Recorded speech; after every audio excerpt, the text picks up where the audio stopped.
Hey loves, welcome back to my channel. My name is LaToya Ebony if you're new, and today we are talking about 6 hidden causes that your hair may be dry or damaged. And get this, we're not talking about the normal things that we talk about. Switch your moisturizer, drink some water, get a spray bottle. Nah. We're gonna go a little bit deeper, and these may be a few things that you never even really thought of too heavily. So buckle up, let's go. Number 1 of 6, in no particular order, hard water.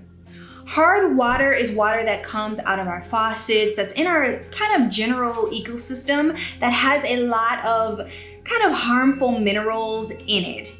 It wouldn't be good for you to drink, it's not good on your skin, it's not good on your hair, and many of us are showering with this water every single day, washing our hair every single day in this water, and it's absolutely creating a layer of buildup on our strands that is not easily washed away by a regular shampoo.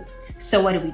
Introducing Chelating and Clarifying shampoos. What's the difference? So both of them do a very deep cleanse, but clarifying shampoos will remove grease, oil, buildup on the strands, minerals, and everything that's pretty much on the surface of the strand. Whereas chelating has ingredients that can get to the inside of the hair strand where it's a lot harder to get to. So there are minerals that may be deposited on the inside of your strands. Also, if you take medications that would be kind of affecting your hair, that is what a good chelating shampoo is for.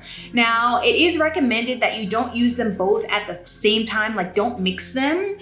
The recommendation is to use a clarifying shampoo first, get that buildup off the strands of the hair on the outside, and then follow with a chelating shampoo. Now, these are treatments that are not meant to be done like every single time you wash. This is like a once in a while sort of thing as you start to feel that your hair feels dry, hard, brittle, maybe has like a little bit of a waxy feeling to it, or you just notice that over time that water is not really saturating into your strands the way that it should be. Malibu Sea has a hard water wellness kit that comes with a shampoo, conditioner, and a treatment. They also have a treatment kit for chlorine. They have so many different options on their website. I'll be sure to link their website as well as some things. They also have like an Amazon shop, so wherever you feel comfortable shopping, I'll do my best to link it. And of course, let's talk some preventative methods, right? A shower filter. I found this shower filter on Amazon that I cannot wait for it to get to me. It has like 15 filters in this thing, and I just think that shower filters are a really good preventative measure to take when you are trying to prevent buildup on your hair. And it's such a simple thing, and they're relatively inexpensive. I think this one's under $20. So, you know, after you're done clarifying, chelating your hair, then you can go ahead and use a shower filter, and that will kind of prevent you from having to do that deep cleanse as often as you might otherwise. Number 2, and you probably haven't even thought of this, seams in your combs and in your tools. Take a good look at your combs and your hair clips and look to see if there is a pronounced seam along the edge. Because if there is, it could be snagging onto your hair, causing unnecessary friction and breakage, which we don't like, okay? And I noticed also on some of my combs, I haven't looked at them that closely in a long time, there are some like bent or broken teeth on those combs, which can also kind of lead to more damage. I don't want the damage, okay? They're so inexpensive, it's really worth just switching them out. Now, there are a few hair care brands that offer tools.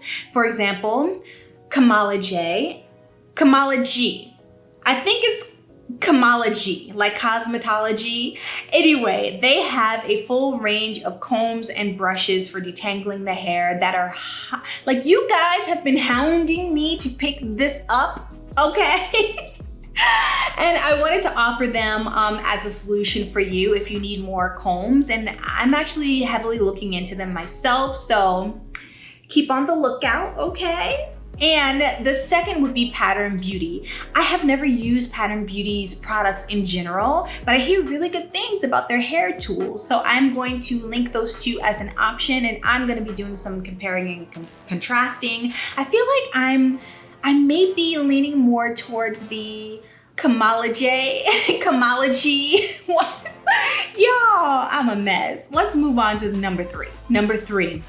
Now I know I rarely think about this, but I had to a few years back when I started to realize that my hairline was fading, and I'm like, what is going on? It wasn't like postpartum shedding. I just didn't understand. It wasn't protective styles. Y'all, it was my face wash. It was the face wash. So we're talking cleansers and moisturizers that we put on our face that touch our hairline. Me in particular, it had more to do with my face wash. Like I would wash my face, I'd try to get all up in there on the skin, and I would rinse, and I wouldn't rinse my hairline as thoroughly. So I definitely recommend making sure you fully rinse your hairline out. And also those of you who do a lot of like slick down edges and things like that, please make sure that you're like washing your hairline often enough so that you're not just like piling more and more product on. It can lead to brittleness and breakage just by the sheer brushing alone, but the products can be quite waxy or drying. So also, keep a look out for that as well. So maybe as you're washing your face, you can kind of hit your hairline and just do a thorough rinse. Perhaps that would help. Number 4, take a good look at your heating and air system because it can be very, very drying.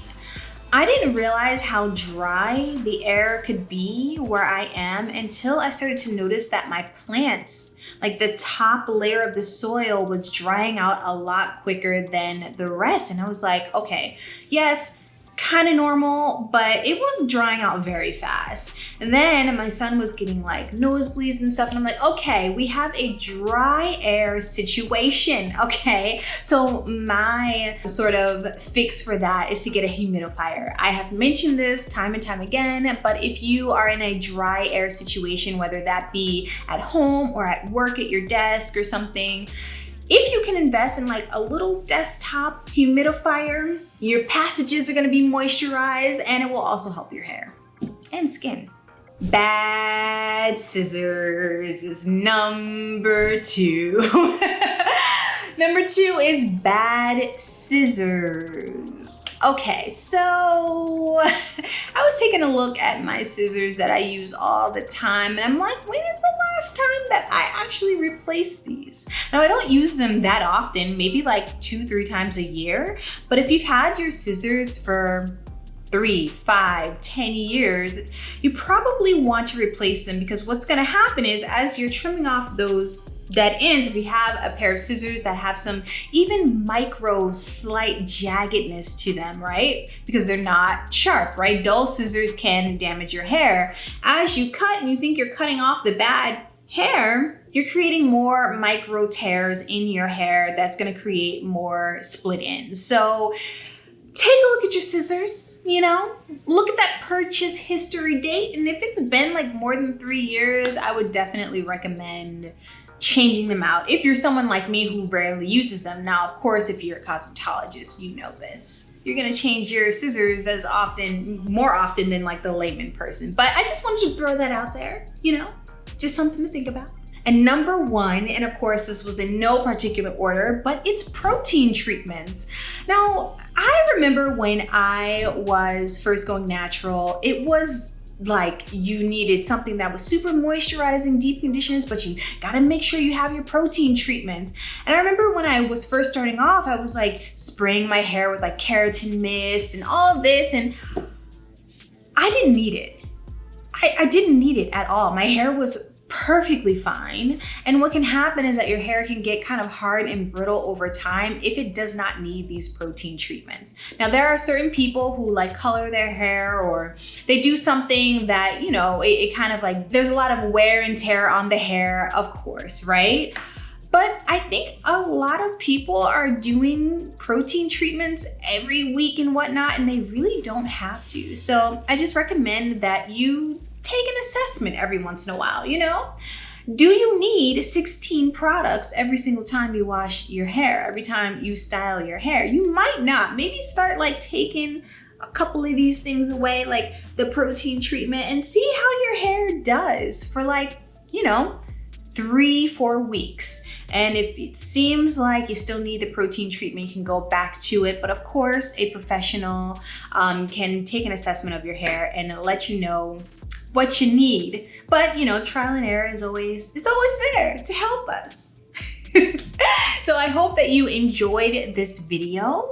The 6 hidden things that can be causing damage or dryness to your hair. If you have one that was your favorite, please leave it down below. And if you have any like other recommendations, let us know. We're a community here. We like to help one another, okay? Anyway, I hope that you subscribe if you like hair content.